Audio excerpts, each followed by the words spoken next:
welcome to Friday, July 5th. Headed out of the house for another work commute. I didn't have the holiday off. I worked yesterday and working again today.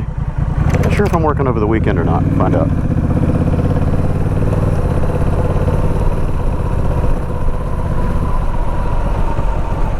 We went and watched the fireworks at our church last night in the church parking lot and park that they have next to the church. Really nice over there. We had a nice breeze last night. It was pretty hot and humid at first, but after the sun went down, the temperatures dropped pretty quickly and we had a good 10 to 15 mile an hour steady breeze, so it was nice. We couldn't see a lot of the fireworks that were over at Katy Mills Mall because of tall trees near the church, but we still got a pretty good show. Wasn't bad.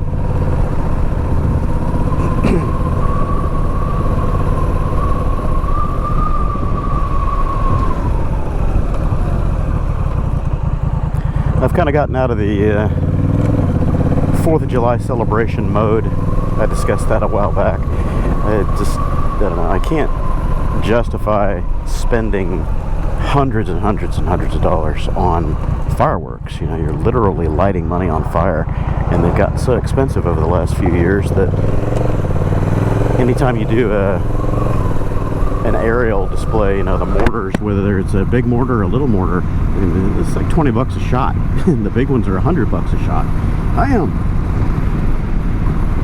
Put that in perspective. Just, you know, grab a lighter and torch $100 bill and see how you feel about it. Ouch. So we don't do that anymore. We'll watch the neighbors blow off all their stuff. I had a channel viewer asking me if I knew of any caveats or issues with the Rebel 1100 because they're shopping for a used one, a 2021, I think is what he had put in his note.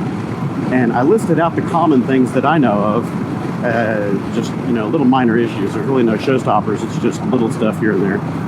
And replied back to him this morning. And the main thing is the stator oil leak right near that grommet where the cord comes out. That's a known issue, and it affects the DCTs and the standard bikes. And it just, you know, there's a lack of enough silicone goo on there. You know, the Honda just fixes it by putting extra Honda Bond on top of it. The other minor issues are, you know, head shake occasionally. That's just a weight bias issue. Let off the throttle above 75 and it corrects itself. It never really gets totally out of shape. It's kind of a, you know. It's not confidence inspiring, but it's not a tank slapper that's going to toss you off the bike. Had weird little issues with the fuel tank going into vacuum or vapor lock to where the bike won't run. Usually in the mornings. I had it happen one time in the heat. All you have to do is just pop the tank lid open and equalize the pressure, and it's good. The OEM tires are, they're okay, but Metzeler CruiseTecs on here definitely improved the handling and the road feel. Better wet traction as well.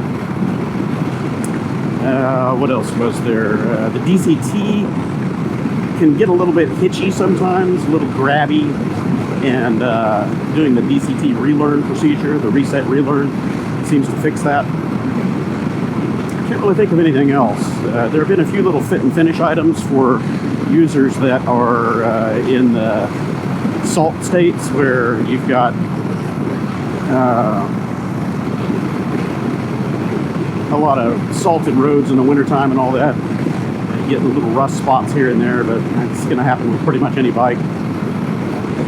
I can't think of any other ones. I put like 5 or 6 little issues or items in my list of things to look out for, but otherwise it's been a great bike. It's super reliable. Mechanically I haven't had any problems with it other than the little weird behavioral things with the DCT on occasion, but otherwise it's been a good machine.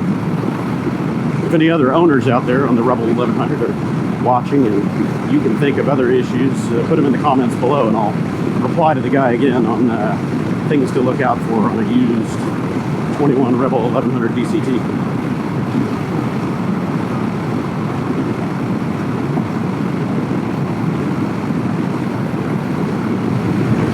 So I know several of you viewers of my channel also watch MotoGiant, and I've been keeping track of his accident that he had on his motorcycle a month or something ago.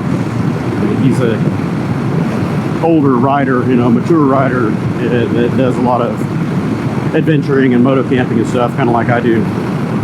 And he had a very serious accident on one of his bigger ADV bikes. I can't remember which bike he was riding when it happened, but basically he had a loose sleeping bag or dry bag on the back of his bike, and it drooped down and was hanging right behind the rear tire. And it had been that way for a mile or two, and he just didn't realize it. And as he passed a semi, the wake or bow wave from the semi started making that thing swing around, and it ended up dipping forward enough that it caught the rear tire and got sucked into the rear tire and shock and swing arm area and locked up his rear tire at 70 plus miles an hour. And he fishtailed twice very briefly and went down. He high-sided, and when he went down, he tumbled, and somehow his foot, I think it was his right foot, ended up on the left side of the bike after he high-sided and everything flopped down. And basically the bike, when it came down on his foot, crushed his foot, destroyed it, and he ended up losing his foot and you know, part of his leg, his shin. So I'm not sure how high up his transection was, but basically he's got a prosthetic now on his leg, and he's doing all of his recovery. So my prayers are with you, sir. I'm so sorry that happened to you. You just never know what's going to jump out to get you. In this case, it was just something simple that turned into a much bigger and much more dangerous problem without any warning. My daughter recently had her left leg amputated as well, a medical thing, and she's been dealing with all the healing and the PT and all that stuff. So resonates at home a little bit for us. I wish you the best, sir. I hope your recovery continues and you're able to get back to some sense of normality, whether it's just mobility in general, or if you intend to go back riding. I don't know if you're done riding. A lot of riders, when something serious like that happens, you know, you get a major injury, or especially, you know, lose a limb or some type of paralysis, that's it. You just, you know, they don't go back to riding after that. For some, it's a wake-up call. You know, okay, I'm done, it's time to quit riding. For others, it's, you know, fear of getting back on the horse. And then again, it's just that lack of motor control, especially if you've got a paralysis issue or something like that, where it's just not safe to continue riding because you're not able to operate the controls or wrangle the machine as well as you could before. So that change in perspective, that new paradigm, isn't worth the risk to a lot of riders, and I totally get that. I kind of went through that a little bit after my wreck last October on this stretch of road right here, when the guy in the Jeep decided to nuke me. For me, it wasn't really a fear of getting back on the bike, but it's trying to, you know, reevaluating, okay, well, is my peace of mind not having to deal with crazy assholes like that, is it worth it to get off the bike and, you know, get in a cage and all that? And, you know, there's that logical argument that you have to play out in your head. It's an escalating arms race out here on the road all the time, where, you know, everybody's bigger, faster, and with the apathy that everybody has toward everyone else now, of, yeah, let them hit me, or get out of my way, I'm going to hit you, kind of a mindset, which is very prevalent in any of the bigger cities. It's like, okay, well, where do I stop? Where do I get off the ride? Unfortunately, here you can't. You got to stay in this game if you want to participate in this society and this economy. So you can't be immobile here. You can't rely on public transportation. It really doesn't exist. It's not feasible. It's not productive. It's not profitable. And in a lot of cases, it's just outright more dangerous than piloting your own machine, whether it's a car or a bike or whatever. So you got to keep moving. So what are the alternatives? Well, you can get in a cage and lobotomize yourself doing the 9 to 5 and sitting in just ridiculous queues of traffic all the time, or you can, like me, chance it and be out in the open air and still have a little bit of I wouldn't call it peace of mind, but a little bit of zen for riding, just getting out and, what are you doing? Go. Trying to keep your sanity, by getting out and doing something that you like and relaxing a bit. People have asked me over the years, how can you commute in that traffic? It's such a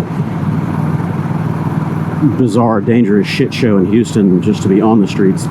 You could be in a Sherman tank and it would still be dangerous. And yeah, I agree. It's pretty crazy. I've just gotten used to it. I've been riding for so many years, 4 decades on the roads, that it's all a calculated risk to me. And I'm weighing the options and, watching all my avenues all the time, except for my blind spot and my rear flank that I can't defend against a homicidal cager intentionally trying to hit me. That's kind of hard to defend against.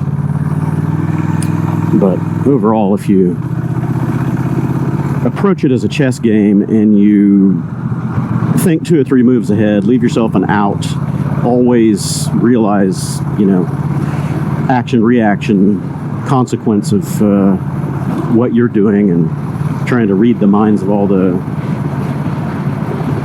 ambivalent, apathetic cagers around you. Ambivalent's not even the right word. Just completely apathetic is a better word. Generally, it works out okay. And for me, I don't have any other transportation right now. Bikes are it. That's it. That's all I got. I got several different flavors of 2 wheels, and that's what I'm using. Got to stay mobile. Got to stay productive. Whatever it takes.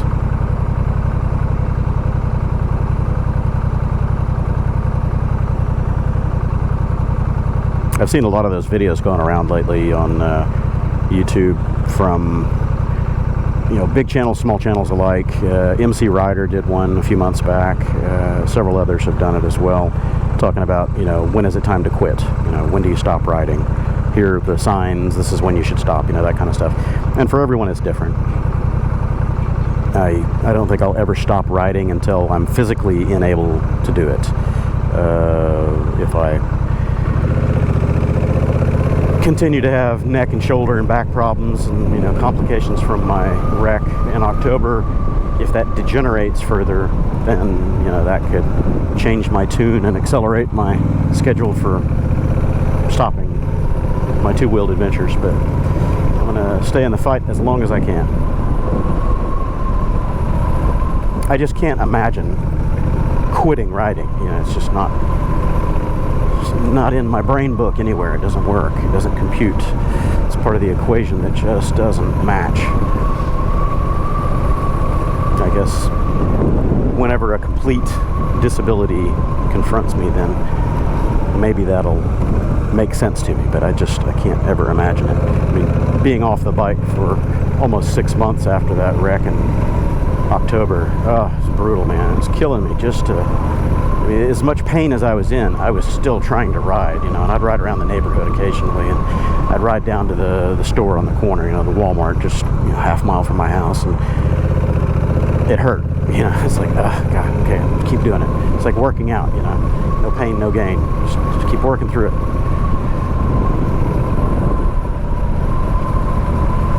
I don't do a lot of my crazy stuff that I used to do when I was younger, the hard ADV and motocross and supercross and all that.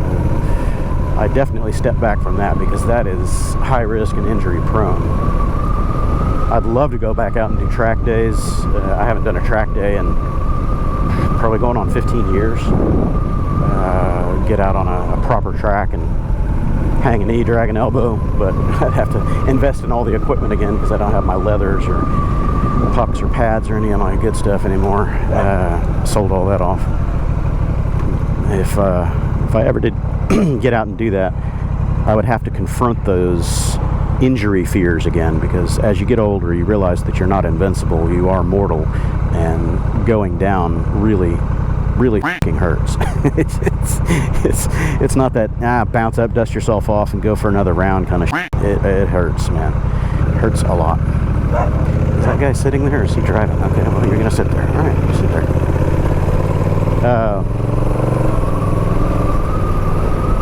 Healing times are so much longer, you know. Just everything takes a lot longer to recover from those downs. So hitting the ground at high speed is not really an enticing opportunity anymore.